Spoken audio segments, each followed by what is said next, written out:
Every year there are some really talented starting pitchers that just disappoint or flat out bust. Command issues, arm troubles, park factors, there are a whole lot of different things that could affect a pitcher's performance. I'm going to try to look at some of those hidden warning signs and find those red flags for you before it's too late. Dylan Cease is a talented young right-hander who strikes out a ton of batters, but he's definitely got some issues. You saw them crop up last year, and that's command. Look, this is a pitcher who, no surprise, he walks a lot of batters. He has a career 10.4% walk rate. That's nothing new, but he emerged anyways as a stud for fantasy back in 2022 because he just dominated pretty much all season long. Showed a little bit of signs of fatigue later in the season, wore down, but still, by year's end, he was one of the top starting pitchers in the game. Then 2023 happens, and we see his ERA more than double, up to 4.58. And the whip went right along with it, 1.42. He still struck out a ton of batters, but this was definitely not helping you too much in fantasy because if you think about it, when you look in fantasy for starting pitchers, if you're in a traditional 5x5 roto league, right, you got your 5 categories, one of them is saves. So every starting pitcher is basically going to focus on 4 things. If he's not helping you in ERA or whip, in fact, hurting you there, and he's on the White Sox, let me remind you, not getting very many wins, you're only getting help in one category, and that's strikeouts. And sure, it's helpful, but if he's hurting you everywhere else, it's not a pitcher you want on your squad. And sure, the command issues could be solved or at least reined in, but it's also worth noting last year, his hard hit rate jumped up 10.4%. So it's not just a matter of reducing the walks. It's also the fact that hitters were scoring up a little bit more.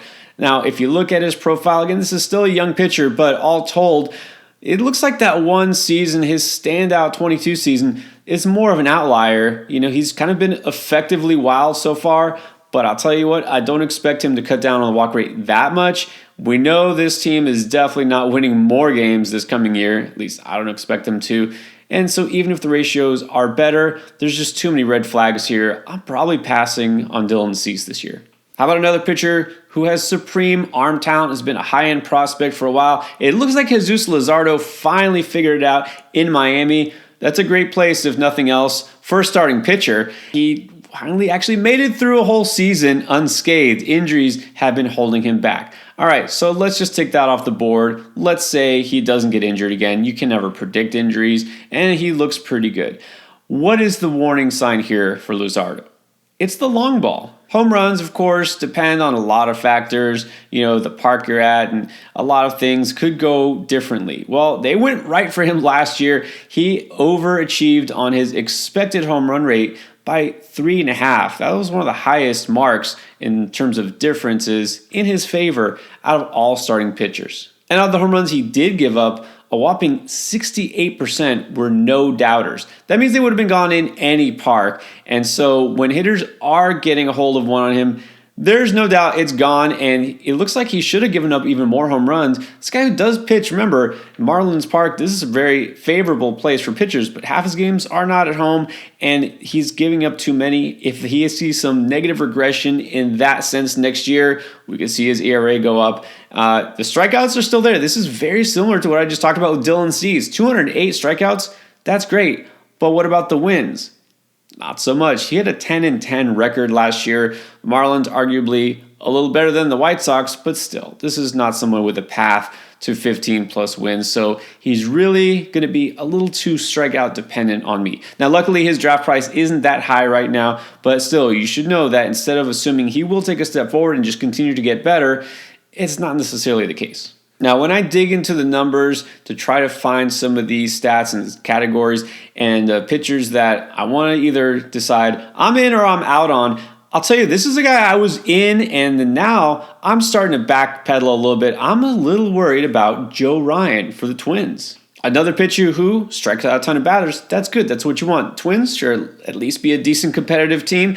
And his ratios weren't great, but it looks like he actually underachieved a little bit. His expected ERA was lower than his actual ERA. You think he might be able to actually improve next year. And I was actually really in on Joe Ryan at his draft price, but now I'm worried. Eno Saris of The Athletic puts out his Stuff Plus ratings, and I'm not going to go through all the details on that, but basically 100 is the baseline. If you talk about stuff in a pitcher and how effective they are with the pitches they throw, 100 is average. Joe Ryan is 87, and there are not a lot of pitchers who are that low. Here's the issue. His fastball is really good. His secondary pitches, not so much. He's got a sweeper and a slider that occasionally can generate whiffs, but he just hasn't commanded them very well, and they do get hit hard. And while Ryan's fastball is very effective, he really just pounds the upper half of the zone. He locates it pretty much the same place. He's got a very formulaic routine here in delivery of his pitches, and hitters figured it out. It looks like the book is out on him. And so when he gets that fastball up in the zone, it does get barreled quite a bit. He gives up too many home runs, but unless he changes his approach or somehow develops some other sort of pitch to go with what he already has, I don't really see any improvement like I had previously thought. So I'm not out on Ryan completely, but I'm definitely not drafting him earlier than his current ADP. All right, now this seems like an easy one. Carlos Rodon. You need a red flag? How about just take a look at the highlights or lowlights from the last time he pitched in the majors, which was September 29th, or the very end of last season, where he faced 8 batters and somehow managed to give up 8 runs. That's right. In just the first inning alone against the Royals, no less. That's right, the Royals. He allowed 6 hits and 2 walks and 8 runs after facing 8 guys. Not like this was a massively surprising end to an otherwise disappointing season, and I'm just talking about him being on the mound, not the fact that he missed half the season with an injury, but then when he was back, it was just bad. 15 home runs allowed in 14 starts, 2.10 home run per 9 rate, and if you want to get deep, we'll talk about ISO, isolated power. Well, the median expected ISO rate among starting pitchers is about 160. Last year, his xISO was 218. That represented a jump of 107 from his previous season. When we all got fooled into thinking, oh, well, finally he's healthy and pitching up to the potential we already knew he had. He had it, he used it, it looks like it's gone. Let's just remember, this is a guy that besides the fact he looked terrible last year, also has a health rating of F-.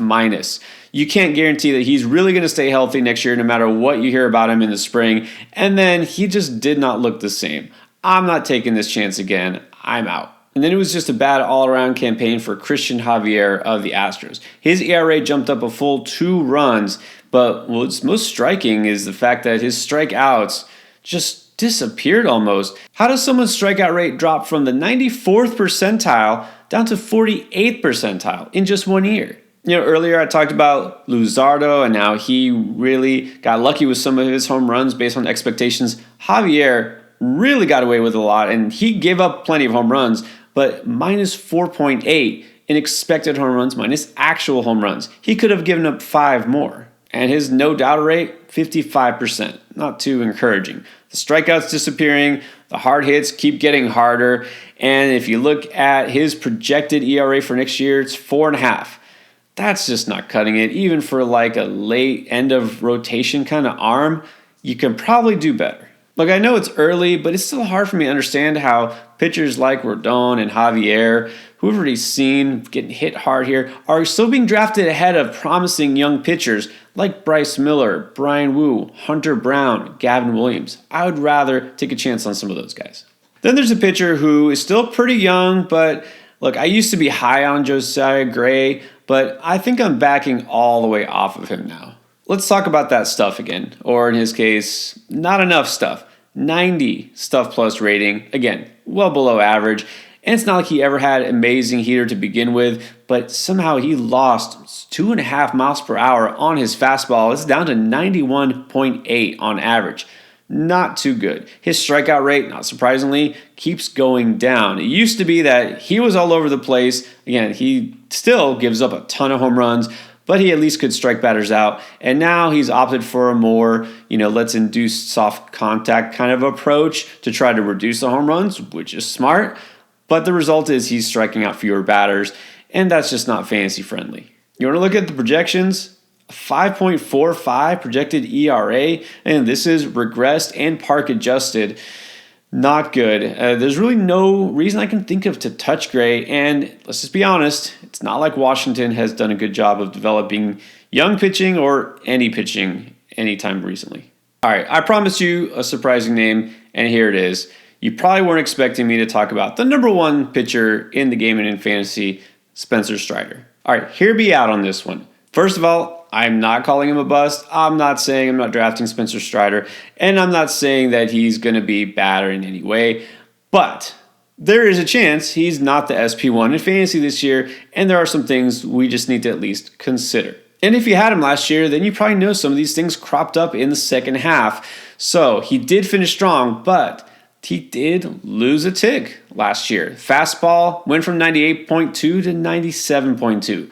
Not huge drop, not overly concerning because he still struck out a ton of guys, but worth noting. What's also interesting to me is that his fastball usage dropped from 67% the year before down to 59%. He was just using it a little less often, maybe to keep hitters off balance, and maybe that's because they're starting to look for it and single out that fastball because he doesn't have a full arsenal of pitches, I guess you could say. It's really fastball, slider, the very occasional change, but he's relying on his heat almost primarily. And so when you have a hitter who's sitting and waiting for it, they could barrel it once in a while. His barrel rate really did jump up, and not just with the fastball, but with all of his pitches last year. So that's warning sign number 2. He gave up 7 home runs in 2022, gave up 22 home runs last year. That's not an exorbitant amount, and yeah, he pitched more innings last year, but still, his home run per 9 went from 0.48 up to 1.06.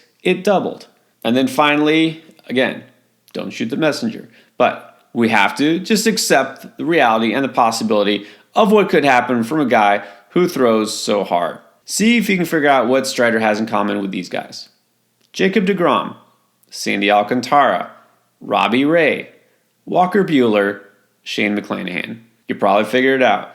These are all pitchers who were aces, taken in the top 10 among starting pitchers in the last 2 years of fantasy drafts, and they all had season-ending injuries.